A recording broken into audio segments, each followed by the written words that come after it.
Gold, trusted gold buyers. మీరు తాకట్టు పెట్టిన బంగారాన్ని విడిపించి ఈ రోజు ఉన్న మార్కెట్ ధరకు కొనబడను.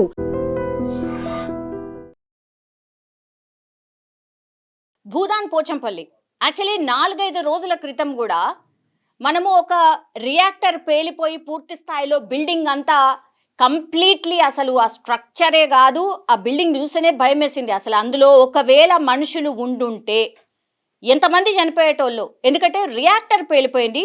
బృందావనంకి సంబంధించిన ఫార్మా కంపెనీ ఇది భూదాన్ పోచంపల్లి మండలం దోతిగూడెం.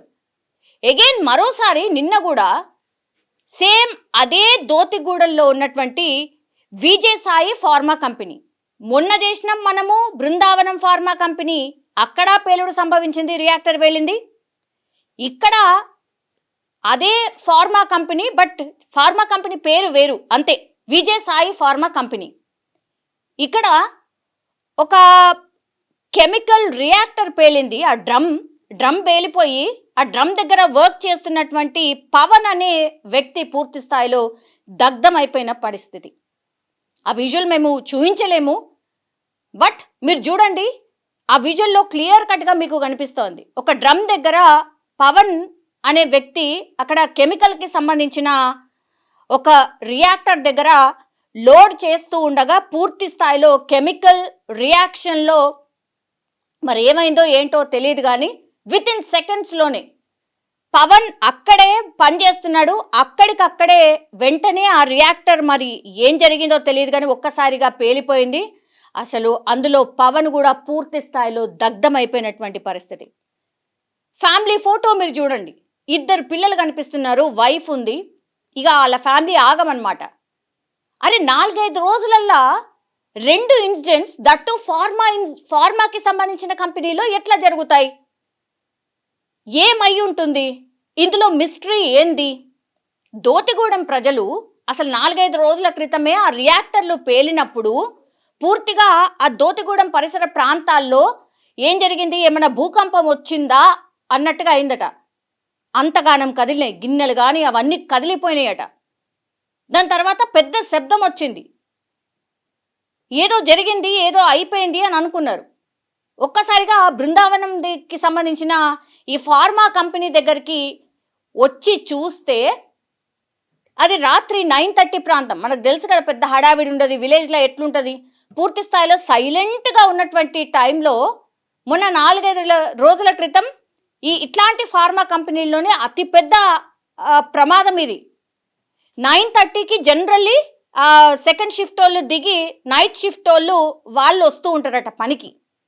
అక్కడ ఆ కెమికల్ అంటే ఆ ఇంజనీరింగ్ పని ఎవరైతే చేస్తారో ఆ రియాక్టర్ల దగ్గర ఆయనకేదో అనిపించింది, సంథింగ్ ఈజ్ రాంగ్ అని. ఆయన వెంటనే అలర్ట్ చేయడం, అప్పటికే కొంతమంది వెళ్ళిపోవడం, మిగతా ఎవరైతే లోపల ఉన్నారో వాళ్ళు తొందరగా పరిగెత్తండి, విత్ ఇన్ సెకండ్స్లో ఇది పేలిపోబోతుంది అని చెప్పడం.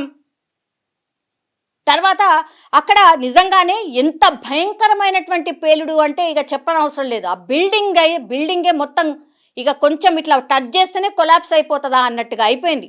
ఆ బిల్డింగ్ అంతా కూడా నల్లగా అయిపోయింది. డోర్లు కానీ అవి కానీ అసలు ఎగిరి పడ్డాయి.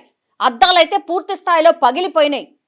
ఒక 4-5కి గాయాలైన వాళ్ళని వెంటనే హాస్పిటల్కి తరలించిండ్రు. అండ్ ఆ జిల్లా కలెక్టర్ రాత్రి 1 గంటనో 2 గంటల ప్రాంతంలో విషయం తెలిసిన తర్వాత అక్కడ భయంకరంగా స్మెల్ వస్తుంది, కళ్ళు మండుతున్నాయి, అవన్నీ ఉండంగా కూడా వెళ్ళి విజిట్ చేసి వచ్చిండట.